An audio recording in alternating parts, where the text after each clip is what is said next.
Welcome to the program, everyone. I'm Brian, always joined by my wife and co-host Kathy. Thanks, everyone, for tuning in. We got a lot to cover and a lot to talk about. I'm going to start with the Charlie Kirk. They're really after Charlie Kirk, and I want to start talking about that here in just a bit. But I do want to say I had a great time at Mar-a-Lago the other night. And on Saturday, if you don't know the story of my cocktail party visit to Mar-a-Lago, it's on my YouTube channel. Made a video there. You can see it. And you can hear the story behind my $20,000 autographed by Donald Trump MAGA hat. And it is a $20,000 hat, and it's amazing. And I told the whole story about the hat on the video, so you guys can go watch it. And I'm not kidding. It is a $20,000 MAGA hat. Autographed by President Trump. It's insane. But yesterday was Saturday, and I went to the bank and put the hat in the safe deposit box. And a lot of people were messaging me that I should wear it to the radio station on Monday.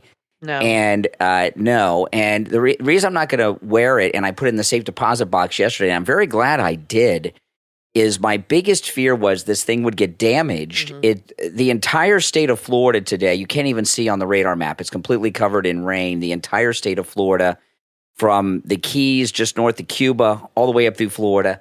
If I took that hat tomorrow and it got wet and the signature got messed up or something, and some people had sent me— No, you want to keep that hat pristine. Oh, yeah. Some people had sent me messages on YouTube and elsewhere that I should go to Hobby Lobby and buy a case, like people get autographed football helmets up, and put in the case. And I told Kathy, I said, well, first off, I don't want to put it on display because we have a lot of windows in our house, very sunny in our house. Yeah. We live in Florida, the Sunshine State, although you can't tell today.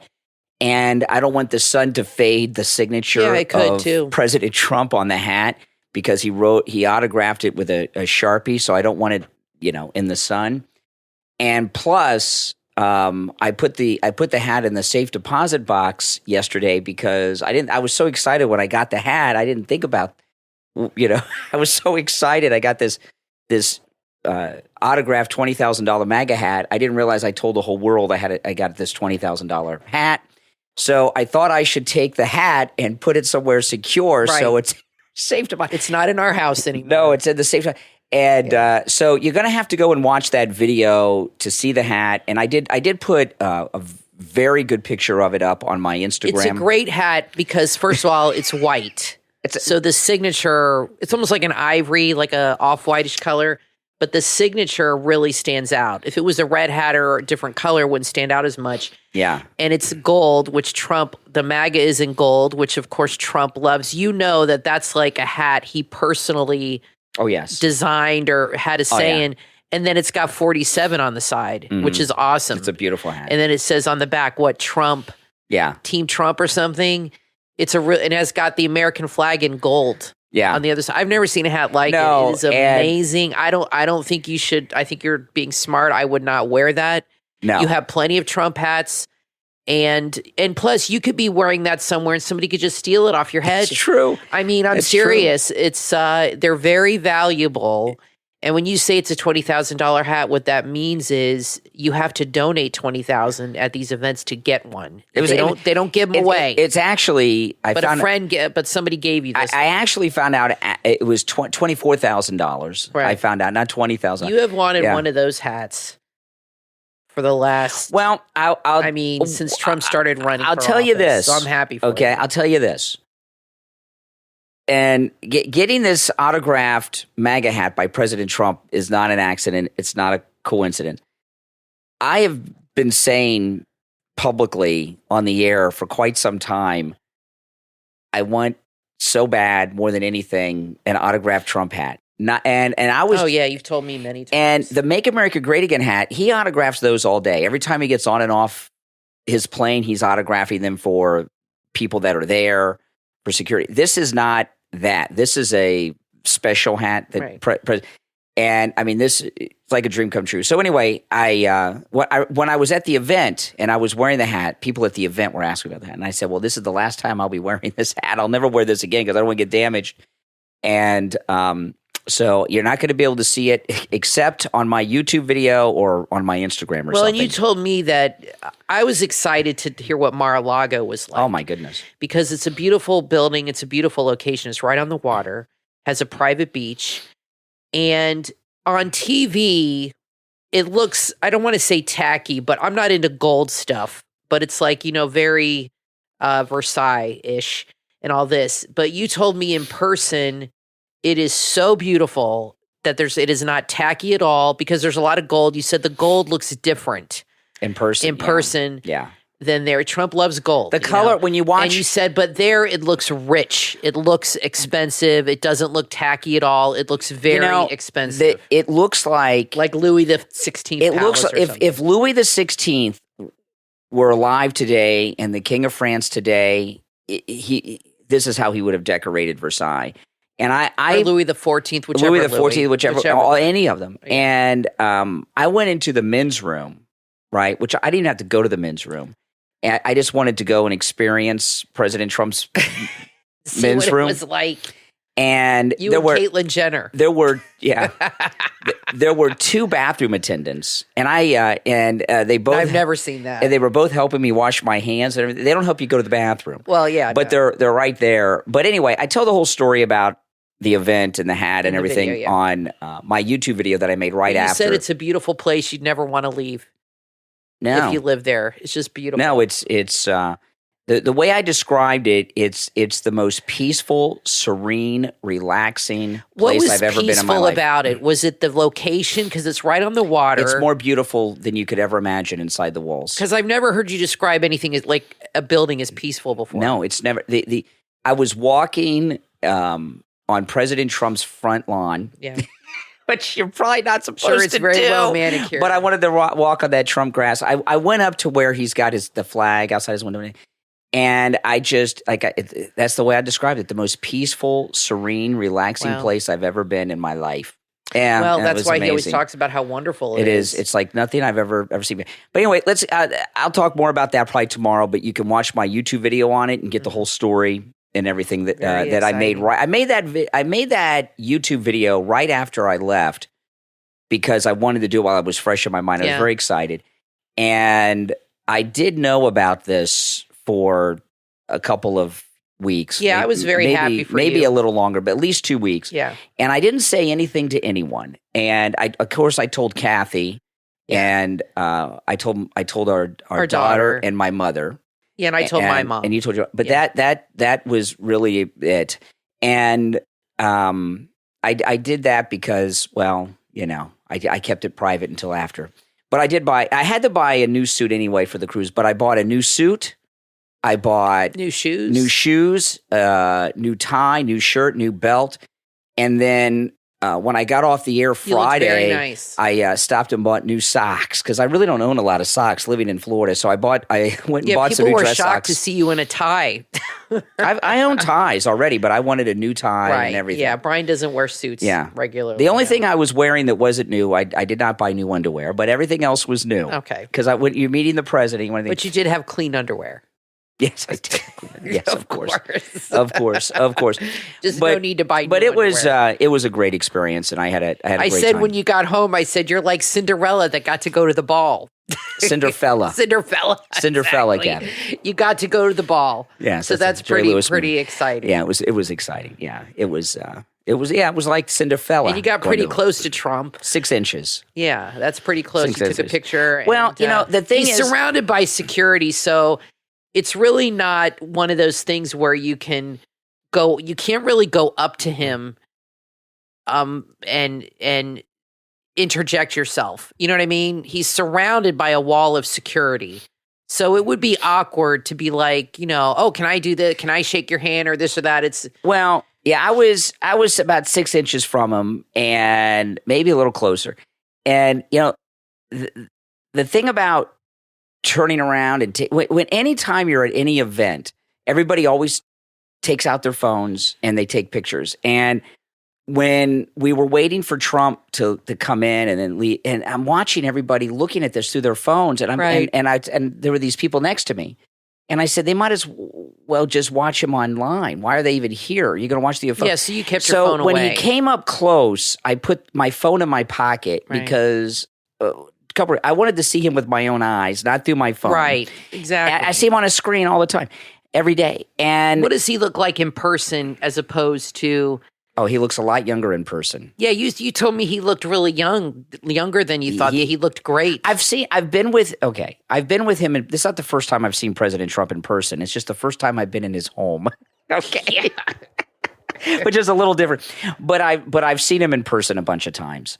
But this was the first time I've seen him in person since the day he went to New York for that booking with Bragg. So that was like at the beginning, so it's been a months, maybe a year, close to a year, 8 months, 6 months, something like that. However long, whenever he went up to New York for the Bragg first arrest indictment nonsense. But you told me he looked good. He looked 15 years younger than the last time I saw him. He's lost weight, which is good. And you told me that he looked like he just did not have a care in the world. Well, here's the thing. This was very calm guy. This event I went to was many different things, and it was it was a major fundraiser with top. I mean, you said very wealthy blue bloods. You can tell. Listen, there's rich people, and then there's the blue blood rich people. And I don't know how to explain this, and I don't know how to describe it. It's just something you can tell, and here in the Palm Beach area, in Palm Beach, you got the blue blood types, so like the Kennedys, and blue blood rich people may not be the richest people in the room, but they're still rich. There's just something about the clothes they wear and their hair. I've seen people that. It's not new rich, right? No, I've seen people like that. You can just tell they're blue blood. And we see them, like you said, in Palm Beach. There's a lot of them. You can tell not only by their car. The car's not even what it is. Because where we live in Boca, you see lots of fancy cars. But when you see somebody, you can tell when they got a lot of money. It's not just that, by no, the way they dress, their like hair, the way they carry themselves. No. I don't mean, it's not like, no. I don't mean just that they're, obviously you could tell when someone's rich, they got a Lamborghini or something. It's not that. Blue blood people are not just regular rich people. They're the people that are like 200-year-old So money. what is it about them that makes them stand out, you think? It's just something about it's not like Mark Cuban. Mark Cuban's rich, but he doesn't look like a blue blood guy. No, not at all. There's something about the blue. It's breeding. They're born that way. It's just the way they carry themselves. I can't explain it. I'm not trying to act like I know what you mean. I'm not trying to say I'm in awe of these people because I'm not. But I'm just saying you could tell that type of person. People that are born into that multi-generational, money. Like the Kennedys, right? It's a confidence. It's the way they've been taken care of their whole life. They've never had to worry about money. It's just, and they have a confidence and an attitude. Yeah, it's hard. I know what you mean. It's hard to explain, but when you see it, you know it. It's obviously you know it. You can tell when someone's rich. That's not what I mean. No, I know what you mean. It's something you can't describe. But the thing, but you saw a lot of that there that night. Yeah, it was that, and there were different levels of that. President Trump also gave a speech. There were no other speakers. He was the only speaker. And there was also a private cocktail party I was at too. How was the food and the champagne? Oh my goodness! You had Trump champagne. I had Trump champagne and Trump wine, and let me tell you, I don't even like red wine, but the Trump red wine was incredible. And how was the food? What'd you eat? I don't know. They had hors d'oeuvres, and I don't know what they were. There was one that was shrimp, but the other ones I didn't know what they were. But it all every bite tasted like $1 billion. It was very good. It was Trump stuff. I did.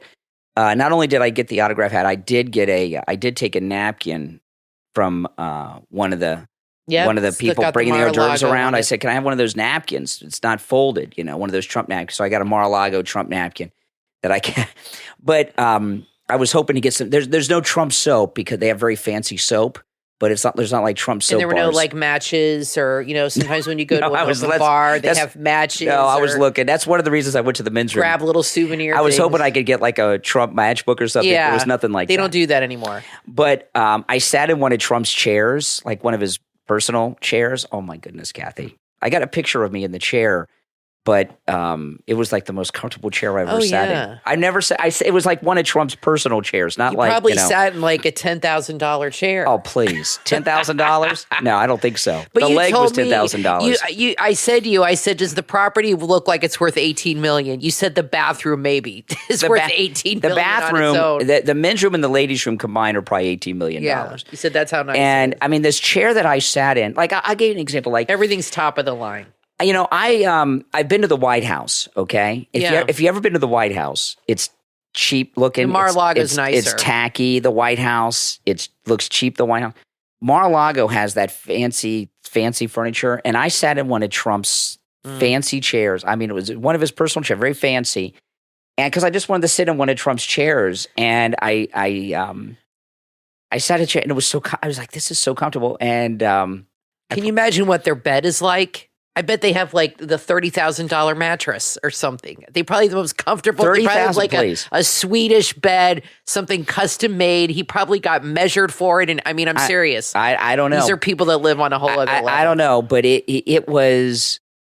is more luxurious than I ever imagined. Does Trump have a valet? Does he have a guy that dresses him? I would imagine he does. Didn't he have a guy that was his valet for a long time? Of course, in England they say valet. I don't know. I'm sure he does. But I'll tell you, it was an amazing experience. Yeah, it was an amazing experience. It was pretty amazing, and I'm happy for you. It was exciting. It was very exciting, and as soon as I drove into the place, it was like a transformation. And the security inside must have been so weird when you went through the gate, because you had to take a bus, a shuttle in. And when you've gone outside Mar-a-Lago dozens of times and filmed outside and live streamed, and now you finally went through that gate you stood at for so long. The gate that we entered through was the one that the FBI broke in through. And I've stood out in front of that gate many times. What was that like?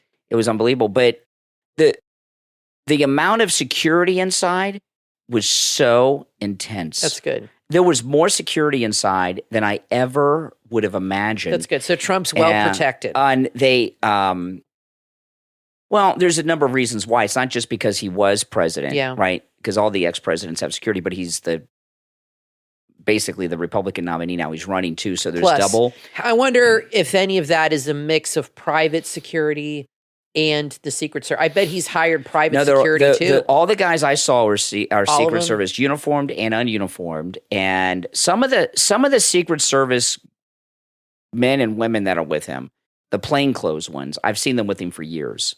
Yeah, years. Some of them I've seen on TV and everything else. And I'll tell you this about President Trump's Secret Service detail: like right before he came into the room, his detail came out to clear the way. And this was crazy.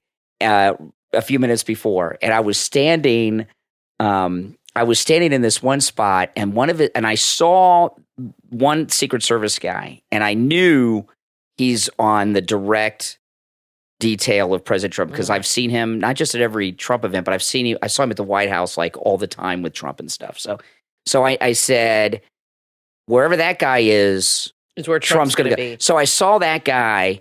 And I went and stood up to him, and he said, okay, we got to clear a path here.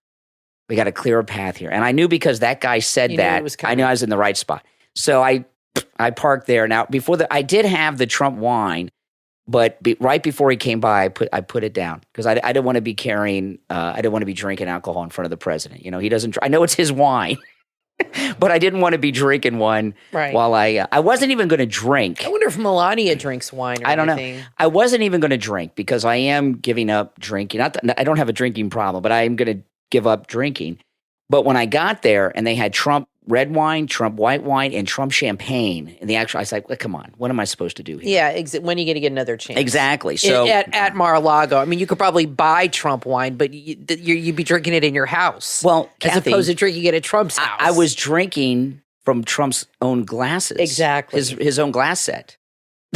You understand what I mean? I mean, I wasn't just like, at some bar somewhere. It's pretty exciting. I was drinking stuff. out of President Trump. I was drinking Trump champagne and Trump's wines right out of his own personal wine glasses and champagne glasses. I mean, how often are you going to get to do that? Standing on his floor in his home. What struck me was, because you were saying how many people were there and how many people with money. What struck me is the way the media presents Trump is completely false. And they know it. But they're being paid by China and Soros and whoever to say what they say. Or they're being fed false information and they eat it up. Because he has a lot of big money support behind him. A lot of people that would be anonymous, that just don't want to be high profile. But a lot of old money, big money people. And I think that is part of the reason he just, I don't know, to me, I know he's not old money, but he's got that confidence that those kind of people have where he just doesn't sweat the small stuff. And he doesn't even sweat the big stuff. Because you said he seemed cool as a cucumber. Yeah. Now, I will say. He has a lot of support, which I think helps. I will say this. Okay. The people that were there, this was a fundraising of like a private fundraiser Trump had. The people that were there were in different tiers. Right. Okay. There's different tiers of people. And the tier is based on what you donate. Right. And I was in one area where they told us no photographs and no videos on the phone. Mm-hmm. And the reason that is because some of these people don't want it known that they're there. Right. Because their lives could be destroyed. Right. And that because they're donating big time to I think President there's a lot of people that are anonymously helping him and donating. Big time. Because look what the media does to people. When they find out you support Trump, Kathy, they go after you. There were people there wearing shoes that cost more than our car, and they're supporting President Trump. And I'll tell you, I was watching the body language and things of these uber wealthy blue blood people, and no matter how blue blood they are, no matter how wealthy when he came in, they were like teenage girls at a rock concert. Okay, they were just like the rest of us. They're in awe over him. It wasn't like one of those. Well, we're just giving him money. He's going to do his. They're. Now I'll tell you this. It's admiration, and they've known Trump for years, and we've all known Trump, and I think they admire his perseverance. They admire his strength, his courage. I don't think anybody could handle what he's been through and keep going through it and maintaining such a positive attitude. I've never seen the guy crack. How many times have you seen Biden crack under pressure where he starts screaming at people and losing his train of thought and can't control himself? I don't think I've ever seen Trump yell or get nasty with anybody, really. And when he's always calm. When he was talking, it was he talked about things in a way that you don't see when he. Yeah, you said it. Like, what did he say? You said I'm not going to say. You can't give us anything. I'm not going. He said things about Nikki Haley and others that you've never heard him say before. You heard? It was more personal. It was it was more personal, but it was like with his hair down. I mean, he said one thing about Nikki Haley. Well, what was it? I'm not going to say. Okay. You told me, but I forgot. So I don't want to tell it on the show. Okay. I don't want to. Because this was not to be filmed. So or anything. Gives more. He gives more detail about about things off when it's a private event. Than it wasn't just Nikki Haley. Some things he said about Biden too, but he said something about Nikki Haley that we all would agree with. But you've never heard Trump speak quite this way. Right. It was much more. It was much more like personal. It was like, whoa. I was like, wow. It was pretty exciting. It was exciting, I must say. But just one last observation about it, though. Because Friday is when they had that ridiculous ruling, that $350 million thing, and he came out on to speak, and the first thing he says, "I just got fined $350." And I was watching him, and I watched, which is ridiculous. Who's getting that money? No one's going to get it because he's not going to pay it. I mean, nobody even nobody filed a claim against him. You know what I mean, for defrauding them. So who's the injured party here? You know, like I said, I was about 6 inches, maybe a little less, but about 6 inches from President Trump. Mm-hmm. Okay, that man.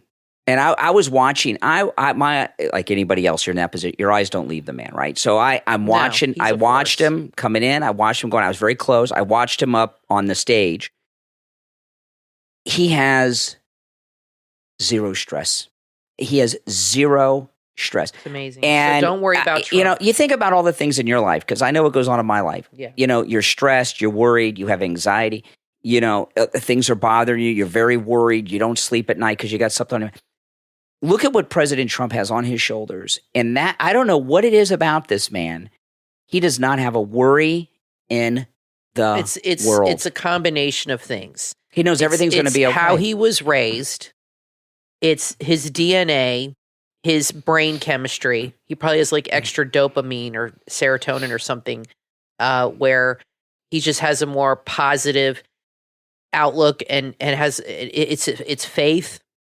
It's the support of his family. It's the support of his voters. It's a lot of things that factor into that. There's no insecurity with that man. Anytime you worry, like normal people do, about things, it all comes from insecurity. Some feeling of insecurity, of feeling unstable, or feeling like things could go bad, and you worry, yeah. and it's an insecurity you have. This is a man with no insecurities. He knows everything's going to be fine, and he doesn't lose a wink of sleep over it. He's like, well, I think there's one more. Everything's going to work out. I agree with you on that, but I'll add one more thing. I think he is a very strong Christian man. I think his faith is a big part of it. He has 100% faith in Jesus, and I think he knows everything is going to be okay. Because he knows what he's done and hasn't done. He is not worried about any of these things. The truth always comes out. He's not worried about the court cases. He's not worried about the election. He's not worried about Ukraine and Russia or anything. He knows everything is going to be okay. And he knows how these people operate, and he knows what goes on behind the scenes and how corrupt they really are. He knows a lot more than he tells us about who's on the take and who's this and who's that. Believe me, he knows a lot more. And he knows how corrupt these people are. He knows what's really going on. I'm sure other people pick up on this I had this experience with him because I saw him almost this close. I was about a foot away from him the last 15 minutes of his first term, right, on Inauguration Day, on Biden's Inauguration Day when I went to Mar-a-Lago that day. And he only had about 12 to 15 minutes left of his first term. And I told you guys about this then. I said, that man does not have a worry in the world. And if Trump isn't worried, none of you should be worried. So when all of you are worried, well, what are they going to do this time? What are they going to do? President Trump, it's all on him. And if he's not worried, we shouldn't be worried, right? I mean, that's how I feel. No, I'm sure there are thousands of people that have, maybe millions, that have lost sleep over worrying about him. Well, they're worried about the country, everything. And him and what's happening, and worried about all this that's going on. That's right.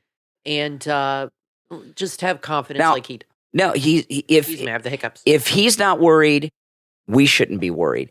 Now, there's some big stuff going on with Charlie Kirk, and I want to get into this after the break, and this is big stuff, and you won't want to miss this next segment, I promise you.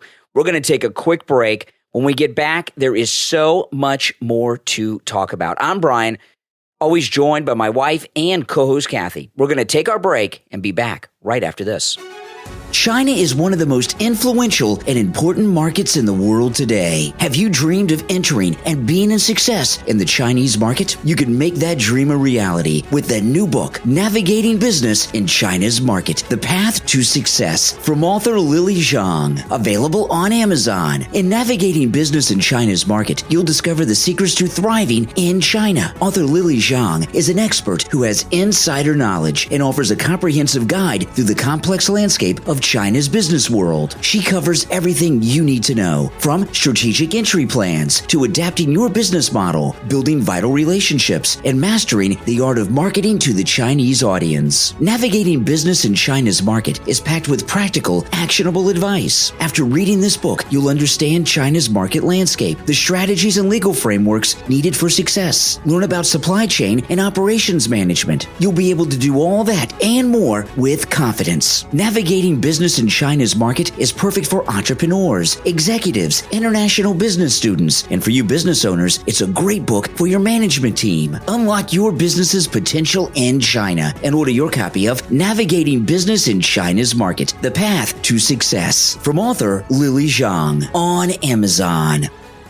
In the new book from author Tom Withers, enter a world where science blurs the line between human and machine. Human Cure, available on Amazon. In Human Cure, meet Ted and Amy. They're brilliant scientists and divorce partners. They're racing against time to find a cure for cancer as they navigate disastrous experiments in a belligerent partnership. Their work and their hearts are tested in ways they've never imagined. They're thrown into a world where incredibly lifelike bots work alongside humans. They must overcome their personal and professional challenges to achieve their breakthrough. And when the stakes become personal for Amy, their quest takes on a whole new urgency. Human Cure is a sci-fi romance. It's also a story that explores the essence of humanity in an increasingly artificial world. Author Tom Withers dedicated Human Cure to his mother and for all those battling cancer. Proceeds from the book will be donated to cancer research. Human Cure, from author Tom Withers, available on Amazon in Kindle, paperback, hardcover, and Kindle Unlimited. Order your copy right now.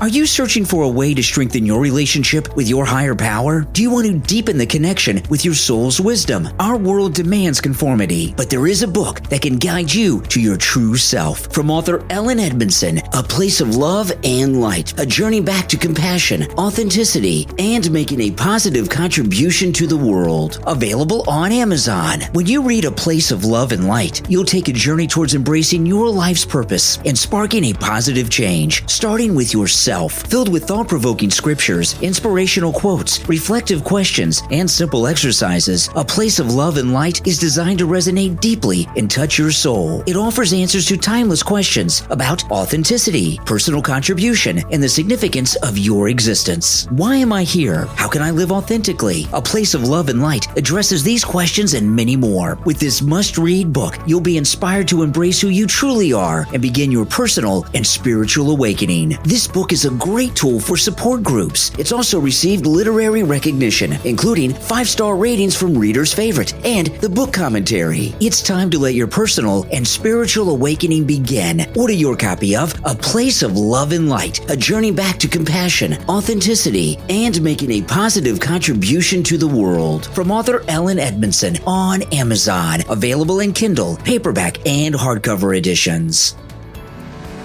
Are you a teenager who wants to unlock their full potential? You can. You just need the right help and guidance. And that's what you will find in the book from author Charles E. Tyler, 10 Mindsets to Embrace for Teenage Success, Happiness, and a Determined Path in Life. Available on Amazon. This must-read and life-changing book is your guide to rocking the teenage years with confidence and clarity. It's filled with real-life, no-nonsense advice. You'll discover how to navigate the twists and turns of adolescence. Have you ever wondered how successful people make it look so easy? 10 Mindsets to Embrace reveals their secrets. You'll also find interactive exercises that can boost your emotional intelligence, find your zen, and supercharge your self-awareness, and discover the real you. Author Charles E. Tyler's 10 Mindsets to Embrace is a conversation, a guide, and your personal coach. It's perfect for teens who are ready to challenge the norms, make their mark, and become their best selves. And it makes a great gift for parents, teachers, and school counselors to share with their students. 10 Mindsets to Embrace for Teenage Success, Happiness, and a Determined Path in Life is available on Amazon. Order your copy right now and take that first step to the success and happiness that you've dreamed of.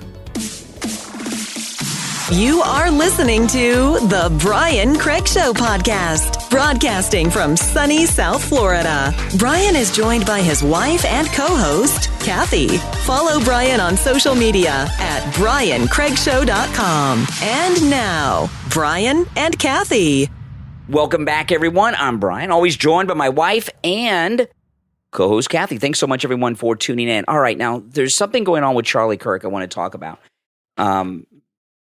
What they're trying to do to him. This is the beginning of them trying to get rid of Charlie Kirk, okay? And Charlie Kirk, it turns out that he was on the list of people they were discussing about taking over the RNC. I know people have speculated on it, but now we know that he was on the list to replace Ronna McDaniel. I think, and I'm glad he's not, I think he's doing incredible work at Turning Point USA, right? And what he's done with Turning Point USA is amazing and a miracle. I mean, he has turned the youth of this country into an activist group for Trump, for MAGA, they could America give him First. that job to keep him from doing that. They don't want him to have any of those jobs. But Turning Point USA is more important than the RNC. It is it may be the most important conservative activist organization in the country, Turning Point USA. I agree with you on that. And what he's done is amazing. When he first started, I didn't think too much of it. Yeah, okay. I really didn't think that much of it because I've never been a big fan of Candace Owens, and she was right there with him when he started it. Now she's moved on and, dropped Trump and all this stuff. But I didn't realize till I went over the summer to his Turning Point event here, and then I didn't realize. I really had no idea of the amount of work he's done. That's so good, and he's going places. And Charlie Kirk may one day run the RNC and let somebody younger take over. Turning Point's always going to be about reaching out to younger people. So he may get to a point where he ages out, even though he's the founder of it, and moves on to something like Congress, governor, head up the RNC or something, who knows, or be a cabinet secretary, who knows. I mean, he's not going to be 50 years old and running this youth organization. They'll find someone young to do it then, that's probably, right? But we need him where he is right now because it's the election year. He's done great work, and we need him this year to get us through this. So they're really after him. And there's an article in NBC News, okay? And here's the headline. Conservative activist Charlie Kirk helped oust Ronna McDaniel at the RNC. Now the knives are out for him, okay? And this is the Republican establishment. The Republican establishment are not happy. They've been beaten. Ronna's out. Trump's taken over the RNC, and they want revenge. And Charlie Kirk, they figure, is lower hanging fruit. They can get to him. And what's getting him in trouble is his daily podcast, okay? Let me read through this article. Let me read through the article, and then we'll talk about it as we go. This is NBC News, so the phrases and words and the conclusions and such are from these liberal jerks, but it still gives you some information. For more than a year, Charlie Kirk, the conservative activist and MAGA influencer, was aimed like a heat-seeking missile towards one goal, ousting Republican National Committee Chairwoman Ronna McDaniel. It's a battle he won. Just this week, Donald Trump endorsed a new slate of leaders to head the party apparatus and signaled that McDaniel's 4 terms would soon come to an end. Few Republican groups have had a meteoric rise as Charlie Kirk's Turning Point USA, which launched in 2012. I didn't realize it was that long ago. It sought to activate young conservatives and saw its fortunes grow as it attached itself to the Trump movement in 2016. Turning Point has raised roughly $250 million since, as the Associated Press reported last fall, with its fundraising exploding during 2020. But the RNC effort has Kirk increasingly under the microscope in Trump world. In recent weeks, at least 3 people, including McDaniel herself, who, by the way, has no juice with Trump, have privately warned Trump about Charlie Kirk's conduct. 7 sources familiar with the discussions told NBC News. Now, any MAGA people that are giving behind-the-scenes information to NBC News are fake MAGA traders, okay? I mean, why? Yeah, exactly. Yeah. MAGA people wouldn't do that. No, it wouldn't talk to NBC News. Charlie Kirk came up during Ronna McDaniel's conversation with President Trump at his Mar-a-Lago resort this month, in which her future at the helm of the RNC was discussed. It's disputed who first brought up Charlie Kirk, but McDaniel blamed Charlie Kirk for some of the RNC's fundraising woes, saying his organization is collecting from donors who would otherwise fund the RNC. I believe that. Nobody, Republican voters, they don't trust giving their money to the RNC. They want to give it to Trump, and Charlie Kirk is with Trump. and President Trump supports Turning Point. The discussion of okay, hold on. Let me see. Ronna McDaniel asked Trump if he was aware of comments Charlie Kirk made on his popular podcast. Divide and conquer. Yeah, questioning whether Martin Luther King Jr. deserved a federal holiday and remarking that diversity, equity, and inclusion initiatives in the airline industry made him skeptical that black pilots were qualified. Trump was not, so she relayed them to him. Now, before I go on, okay, this thing about the airline pilots, they've been bringing this up. There was the CEO of one of the major airlines recently said that they want to make an effort to have 50% of their pilots fit into different categories, okay? None of which, by the way, included the best pilot candidates they could hire. Exactly. And Charlie Kirk said if there's an airline who's looking to hire pilots based on anything other than their flying ability, that would make me skeptical. And that's where this came up. Right. He's not that's not racist what he's saying, okay? The best pilot in the world could be transgender, could be black, could be Hispanic, could be white, could be Eskimo. I don't know. But if an airline president, CEO is saying, we're not looking to hire the best pilots, we're looking to have 50% of our pilots fit diversity quotas. Yeah, he was just reacting That's to that. what Charlie Kirk was talking about. Right. Which I think most people with common sense would agree with that. Exactly. But Ronna McDaniel, they want Charlie Kirk out because they know Charlie Kirk is very powerful and is going places. And I'll tell you something. He very well could be not in 2028 or maybe not even 32, but in the 2040s, he could very well be a MAGA presidential candidate. Okay, it's very possible. What Charlie Kirk and Donald Trump have done, they've made the RNC irrelevant. The RNC used to be a very powerful, influential Republican organization. Bush 41 used to run the RNC before he was vice president and such. But it's not relevant anymore. And the old guard of the Republican establishment, the RNC, controlled all the money from the donors, and they decided who was running for Congress, who was running for governor, all these offices, who would get money, who wouldn't. And they've been made, they're just outdated. They're like Blockbuster Video in a streaming world, right? There's no need for So they want Charlie Kirk gone because he's one of the reasons they no longer have power.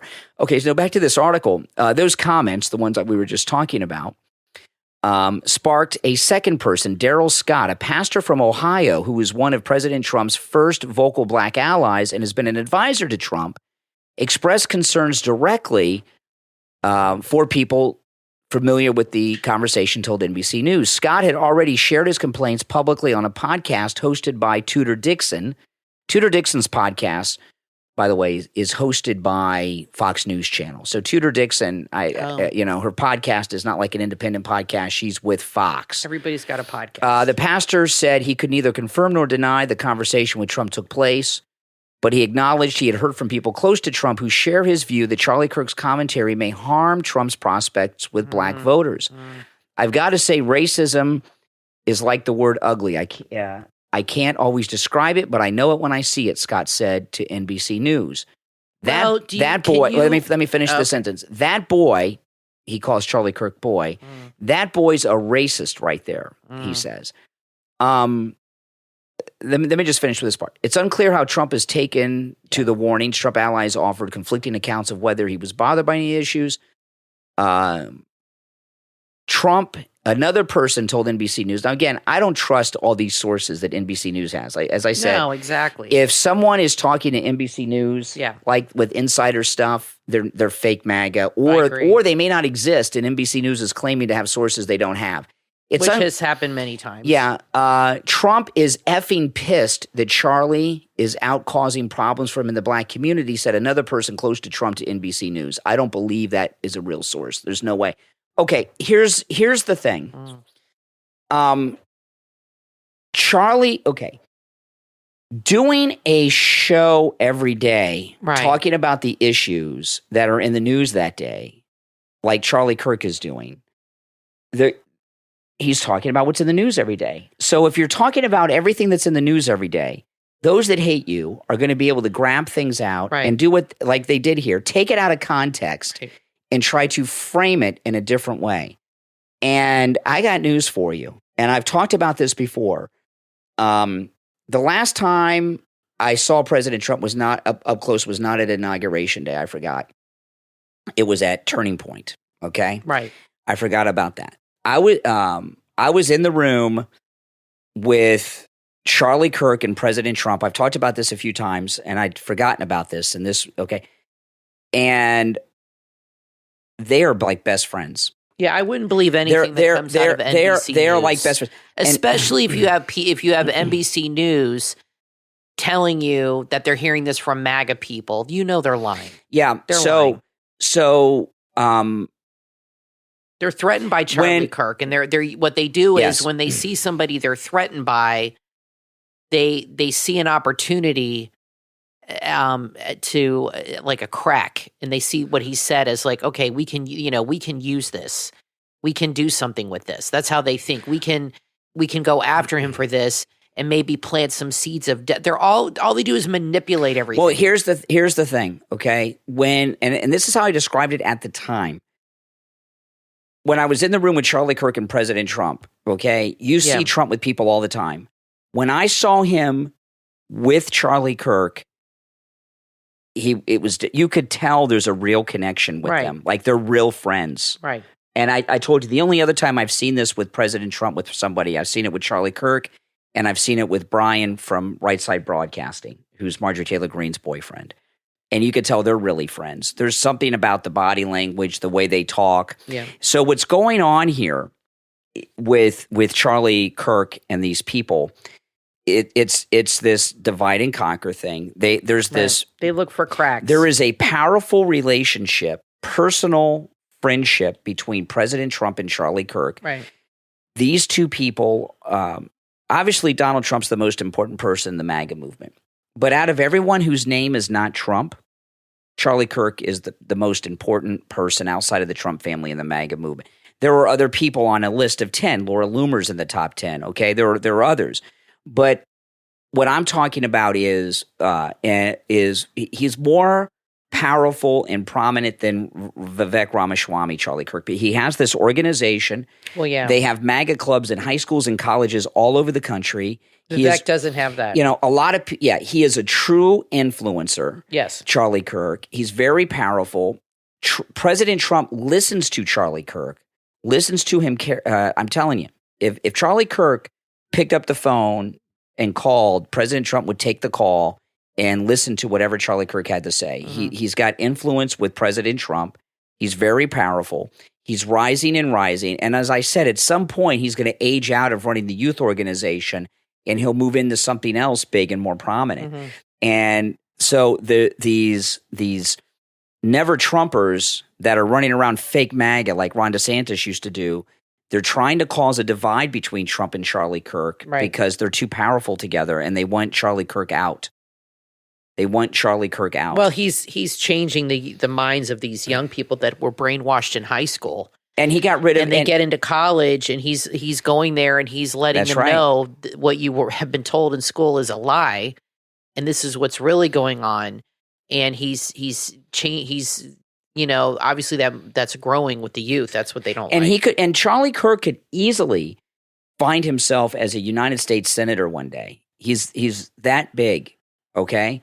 He's very powerful. So maybe when he gets older. So don't believe any of these stories like this one in NBC News that it's much longer. I just shared some. I don't believe anything that comes out of the national news. Don't believe any of that. They're trying to divide President Trump and Charlie Kirk because they're so united and doing so much good work together. And I don't think Trump believes them at all. If he ever did, definitely now he knows they just. I mean, look all the lies they've said about him. Now the only thing is though, and this is, and I don't know the answer to this. Charlie Kirk would know, and I would trust his judgment. His daily show that he does, his podcast, which I do listen to on occasion. It's good, and he talks about good stuff. I don't listen to other shows that much, but I do listen to his once or twice a month. Like if I'm doing some work in the yard, I might listen to it while I'm doing some work in the yard or something. I don't know how important that show is to his organization. Maybe it's very important to his organization and necessary. But maybe I'm sure it is because he probably gets a lot of young people to listen to it. Maybe he does. So, but if the show's not important, maybe he shouldn't do it, because they're going to, when you're talking all the time like that, believe me, I'm in this business. I do the same thing. When you're talking, I do 2 shows a day. So I'm talking 4 or 5 hours a day about the issues. He's doing the same thing. There's always people out waiting to get you on something. Just waiting for you to say something. That happens to you all the time. After January 6th, Rush Limbaugh went on the air and he said, we've got to be careful about everything we say, because everything you say is being monitored, and they're looking for that one thing to grab and take out of context. That's right. To use against you. And what you see here with Charlie Kirk is, notice in this story in NBC News, there was no reference to the president of that airline that made that comment about the pilot hiring that inspired. Right. They just made it sound like, well, Charlie Kirk doesn't want to fly. It came out of nowhere. Like he just said he doesn't fly on planes flown by black people. Right. That's not what he said, and they took it out of context. So it's like after 9/11, people, if they saw Muslims on planes, were scared. People that looked Muslim or had, right after 9/11, there was a lot of feeling about something like that. That was within that context. It didn't come from nowhere. It came from like a legitimate thing that happened that there was a cause and effect. So his feelings about the pilots didn't just come out of nowhere. It came out of this report. This guy said. It was the president of the airline. It was either the president of the airline. He made this comment. Charlie Kirk was talking, and he had the clip, because I played the clip on this show here. He played the clip and was reacting to that. And this NBC story didn't even reference that incident, right? No, of course not. Because they wanted, this is fake news. They want you to think that he just said that out of the blue. Exactly. Yeah. And everyone knows what context he said it in. Now, I want to tell you guys, the free shipping offer at MyPillow.com with our promo code Kane at checkout, Kane, continues. And that's really a huge savings. It's free shipping on all items at MyPillow.com, no matter how large, no matter how small. And on some of the items at MyPillow.com, free shipping is a huge savings, because some things are heavier than others. Like the MyPillow bathrobes are just $49.98. Kathy and I each have a MyPillow bathrobe, and bathrobes are bulky and heavy. So you get that deal at $49.98 plus free shipping. There's also a new sale going on the Giza Dream Sheets, which Kathy and I sleep on. The queen size, just $59.98. They're normally $139.96. The king size, normally $159.98, just $69.98 for the 100% Giza cotton dream sheets. And again, you get free shipping on top of that special. And that's site-wide. So go to MyPillow.com and load up, because I don't know how long the free shipping is going to last. And that is with our promo code Kane at checkout, Kane at MyPillow.com. We'll be right back. In our day-to-day lives, relationships are constantly being challenged by how busy we all are. Work, school, kids, there are so many stressors. Communicating effectively is necessary to keep a relationship healthy and build resilient partnerships. From author Dr. Wesley comes the book, The Relationship Communication Workbook, a roadmap for improved relationship communication. This must-read book will help couples just like you strengthen their relationship bonds. Dr. Wesley is a relationship expert. She will walk you through the complexities of communication and help couples at any stage, whether you're a new couple or in a long-term partnership. This workbook is your beacon of hope. You can transform your relationship with insights that encourage openness, deepen intimacy, and build a foundation of trust and security, as well as break those cycles of misunderstanding and discover new paths to a stronger bond. Are you ready to unlock a deeper and more fulfilling partnership? Then order your copy of The Relationship Communication Workbook, a roadmap for improved relationship communication, from author Dr. Wesley, available at watermelonjoy.com, and begin a transformative journey towards enhanced communication in your relationship. The Relationship Communication Workbook, a roadmap for improved relationship communication, from author Dr. Wesley on watermelonjoy.com. All Are you tired of the endless search for affordable contact lenses? Well, your search is over. Say hello to LoveMyContacts.com, where premium vision meets unbeatable prices. LoveMyContacts.com isn't just any contact lens retailer. Love My Contacts are powered by real optometrists and vision experts. Yes, that's right. Experts who know eyes and care about yours, ensuring you get the best fit from brands you trust, like AccuView, Bausch & Lomb, Alcon, and CooperVision. And guess what? With LoveMyContacts.com's easy subscription service, forget about running low on contacts ever again. Just set it, forget it, and let your lenses come to you. Don't have your prescription handy? No problem. LoveMyContacts.com will retrieve it from your doctor's office, making your experience as seamless as possible. They have the most popular contacts at the best prices too, like AccuView Oasis, the Infuse, and Dailies. It's time to experience the LoveMyContacts.com difference. Visit the site right now, LoveMyContacts.com, and step into a world where quality meets convenience at prices you'll love. LoveMyContacts.com. Are you living the life you want to live? How would you like to unlock your true potential and turn your dreams into reality? You can do just that and more with the book from motivational coach, personal development expert, and author Ola Skodvin, Act and Achieve, Become Your Dream. Available on Amazon. In this must-read and life-changing book, you'll discover the secrets of a winning mindset and learn to master your habits and your behaviors. When you read Act to Achieve, you'll explore the foundations of belief and uncover practical strategies for planning and execution, as well as unravel the psychology of motivation. This book is a transformative experience that's packed with real-life stories, practical exercises, and invaluable insights. Whether you're seeking a fresh start or just want to elevate your journey, Act and Achieve offers the tools you need for resilience, vulnerability, and success. Break free from the past and step into a future that's filled with purpose and achievement. And order your copy of Act and Achieve, Become Your Dream, from author Ola Skodvin on Amazon. Your future starts right now. You are listening to the Brian Craig Show podcast, broadcasting from sunny South Florida. Brian is joined by his wife and co-host, Kathy. Follow Brian on social media at BrianCraigShow.com. And now, Brian and Kathy. Welcome back, everyone. I'm Brian, always joined by my wife and co-host Kathy. Okay, you know, this trucker boycott of New York City begins on Monday, and this is really gaining steam, and this is in response to the lawsuit. This is in the Gateway Pundit. American truckers are now reportedly threatening to stop deliveries into New York City over the grotesque $350 million judgment against President Trump and his sons, Don Jr. and Eric, bipartisan hack judge and Goron on Friday. Everything Trump has done for New York, what a disgrace. Yeah, and it's actually $364 million, if I remember correctly. You know, here's the thing, okay?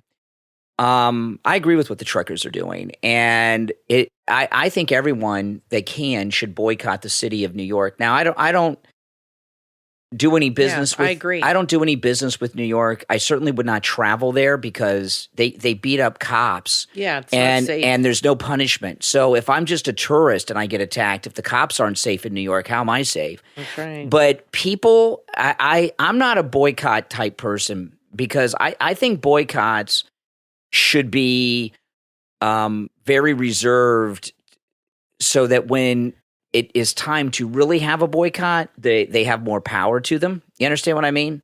And people want to boycott stuff all the time. I think you should reserve that for when it has the most impact. And if people really did a boycott of New York, remember like when Amazon moved out, that they were going to build that place and they moved out. That stuff sends a message. And if you have a trip coming up to New York, cancel it. If you're doing business like these truckers, what they're going to do, these truckers, is they're going to refuse loads to New York City. You know, and who is it? What group is this? Is it just like it's really a grassroots? It's a grassroots thing that's growing and growing and growing. And they may have a name, but it's growing and growing and growing. And if you have a way to put pressure on the city of New York through a boycott, I think that's a great message. And, you know, it's not going to change Judge Engoron or Letitia James. They are partisan hacks. but it would send a message. And the majority of people in this country are conservative or MAGA. They are. And a boycott would send a powerful message when it's the majority of the people. And that can be, like Broadway as an example, okay?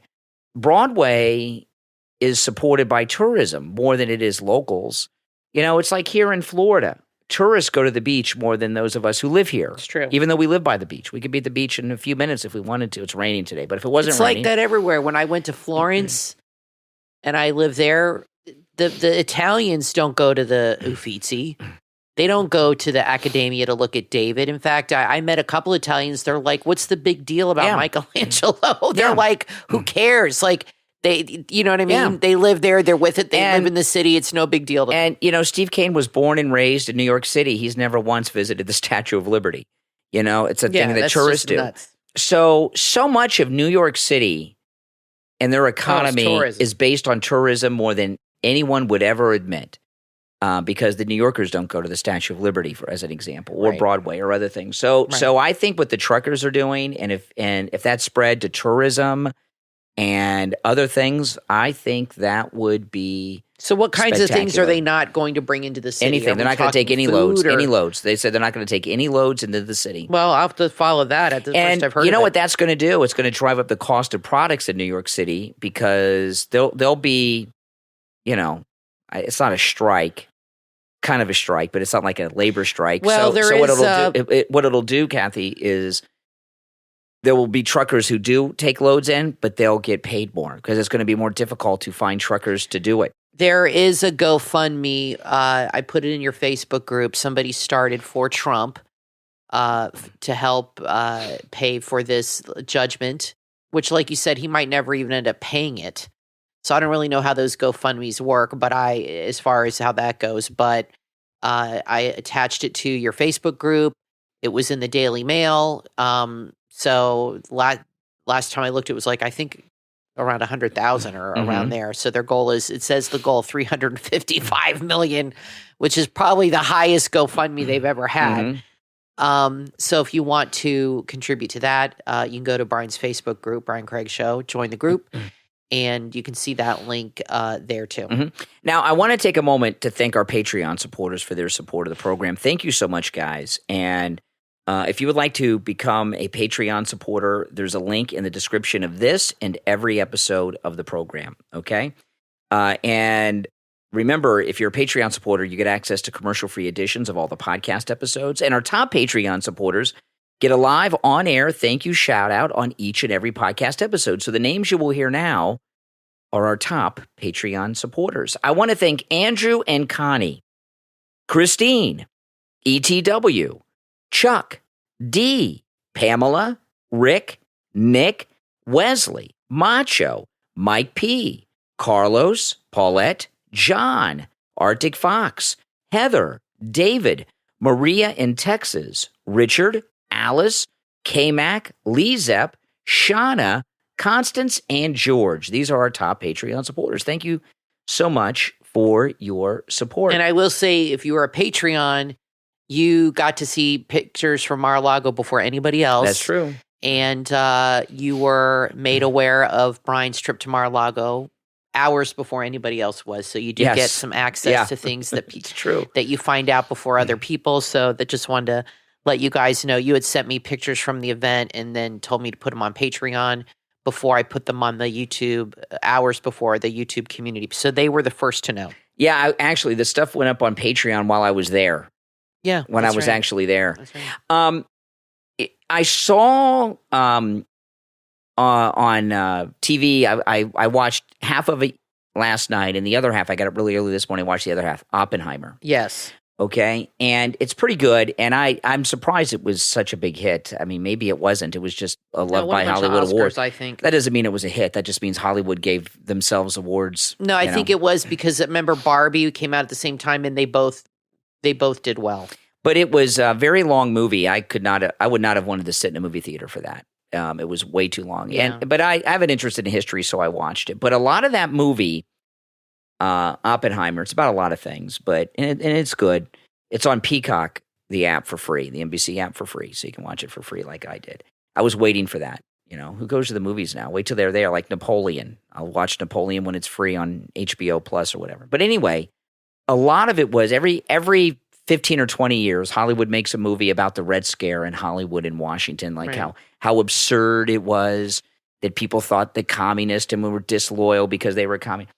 And first of all, the Joe McCarthy and all the rest were right. The communists were making their move. They have taken over this country. We have disloyal people at all levels of government. Yeah, it's China. It was Russia. Now it's China. Well, it's not just China. It's everywhere. It's everywhere. I mean, you look at the Squad, So, every agency of the government is now being taken over by people that do not have loyalty to the United States, but loyalty elsewhere. And I'm watching this movie. It's so interesting watching this. I'm watching Oppenheimer, and about half the movie is about the Red Scare, right? From the in the 40s and 50s. And I'm thinking, don't they see what has happened? First of all, that it's happening still. First of all, there's major Hollywood blacklisting of people all the time. Right. If someone is viewed as conservative, they don't get work. If someone's viewed as having an opinion they don't like, they cancel them. Mm-hmm. Every agency, there's a big discussion now about where America, who's loyal to America and is not over the southern border issue in government. Mayorkas was impeached because he's not loyal to this country. He's opened up our southern border at the orders of Obama and Biden, of course. But everything that Joe McCarthy and those who warned of the Red Menace has happened. And we are living, and they were, Joe McCarthy, go watch Oppenheimer. It's a good movie. I enjoyed it. Even though it's leftist, they don't understand what they're saying. But Joe McCarthy and all those that were talking about the foreign influence and foreign loyalty and disloyalty of America, they were brilliant futurists, and we are living in the world that they predicted. Yep. Right? Well, look at 1984. Yeah. When was that book written? Around the 30s, 40s? That's when that communism was starting. I think we're after World War I. In that area, when did it started in the 40s. It started. Yeah, it was written in the 40s, but so that's what that book was about too. After the war. People always say 1984 is happening now, and that whole book was written about communism. And we're living in it. It's been going on almost 100 years now. Yeah, we're totally living in it. And one thing they talk about when they talk about this in Oppenheimer, and you see this thing in this movie. About how, somebody's loyalties are believed not to be pro-American, so pro-Russian, right? Pro-Russian. Oh, they're pro-Russian, we got to blacklist. Well, isn't that what the entire left are accusing Trump of being? Pro-Russian? Yeah. This opposition leader was murdered in Russia, Putin's opposition leader. And they're blaming Trump for it today. Yep. Russia's behind Trump. He's loyal to Russia. Tucker, they don't like Tucker. Oh, look, Tucker's in with the Russians. So these people that talk about the Red Scare are accusing Tucker and Trump of being pro-Russian today. Well, that's what they do. While they're celebrating, while they're helping the Chinese, while they're celebrating this movie Oppenheimer still, that is all about the Red Scare, and they're and by the way, even Hollywood, they're accusing Tucker and Trump of being sympathetic to Russia. Now, I want to say this about the opposition leader in Russia. I don't know I don't follow the internal politics of Russia. I don't care. I mean, we've got enough problems with our internal politics. Okay, that's where my focus is. There's a documentary on this opposition leader on one of the streaming apps, Paramount or Apple TV, one of those streaming apps, and I'm gonna watch it maybe this week if I get a chance. But I think it's unlikely that Putin killed him. Okay, I think it's more likely that the United States, Ukraine, or both killed him, because Putin, and I know Putin. Well, what would be Putin's motivation? Putin is getting very good PR in this country right now because the movement against U.S. involvement in Ukraine is high. Yeah. Okay, we do not want to be involved in Ukraine. And earlier this week, when the Ukraine funding didn't get approved, they had this BS story about this super missile. We talked about it on the last episode that doesn't exist.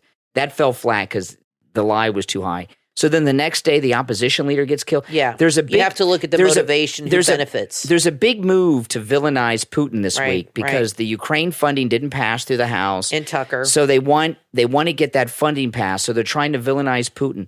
So the missile story failed. Then 2 days later, the opposition leader gets Putin. It did not benefit Putin to kill that guy now. Right. I'm not saying that it's beyond him to kill the guy or he didn't want him dead. But what would be the reasoning? It's counterproductive for Putin to have killed him. I don't know. But if I were putting a list of suspects, there's 3 suspects. All right? United States, Ukraine, and Putin. Mm-hmm. He's third in line of most likely to have killed the opposition leader because who benefited from his death? He was locked away, the United States and Ukraine, right? Because they want that Ukraine funding. They want to vilify him. So I'm not so readily acceptable that Putin killed the opposition leader. It just doesn't make sense right now. Yeah. I do want to say one last thing, though, before we go on about this. Tucker Carlson, this trip he made to the grocery store, I enjoyed that video, and I watched it, and I talked about it. I played some of the audio on the show Friday. Tucker's got to be careful. What happens to a lot of people that are content creators, because that's what he is now. He's a content creator. He's the most trusted man in news. He's the most trusted newsman in America, maybe the world. Okay, he's got a lot of credibility. But when people are producing regular content, a lot of times they do things without thinking. And that grocery store video he did, while it was very good, on the spur of the moment, was done without him thinking clearly. Right. And what he didn't factor in with the prices was how much the average Russian earns a year compared to America. You go to any third world country, the American dollar is going to go a lot further. You went to Peru once. And you, we could live like this is why a lot of people leave America and move to South America. Yeah. Because they can live so much better on less money. It's more dangerous, sure. But that's how it is in Russia. It's a third world country. And it didn't occur to him. It had nothing to do with inflation. It's a third world country. The average salary is $12,000 a year. So it's just a different economy. That's why things are a lot less. And like I said, you go to any third world country, everything is a lot cheaper, and the American dollar goes a lot further than it would. You know what I'm saying? Yeah, I'm not giving Tucker a hard time because I love Tucker Carlson. He does great work. Be a little more thoughtful. He has to be more careful because what they're trying, like this thing we were talking about earlier with Charlie Kirk. Yeah, they're always looking for something. There's an expression that sometimes it's hard to understand. At least it is for me. I mean, I understand it, but it's an expression that sometimes it's hard to understand. Yeah. Less is more. And when you are pushing too much content out at once, and when you're in a situation like him where you put out some content and tens of millions of people are going to watch it, you can start doing things without a lot of clear thought and doing more as opposed to less. You're getting quality over quantity. You want quality, not quantity. You want You want quality over quantity, and what happens when you're a content creator and you start doing quality over quantity? Then that's where you start messing up. Yeah, you got it backwards. When you start doing quantity over quality, you said it back, or maybe you did say it right. I said it right. Okay. When you do quantity. Yeah, see, you said it wrong. It's confused. When you do quantity over quality, correct. And that's the problem. When you do things at the spur, like when Dr. Oz went in the grocery store and complained about the price of crudité. I didn't even know what crudité is. I mean, that was a stupid thing to do. I promise you it was a spur of the moment decision.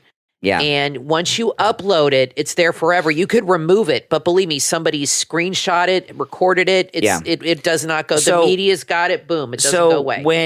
When you were like Charlie Kirk and Tucker Carlson, when you're at that level, okay, you have a lot of people watching everything you do.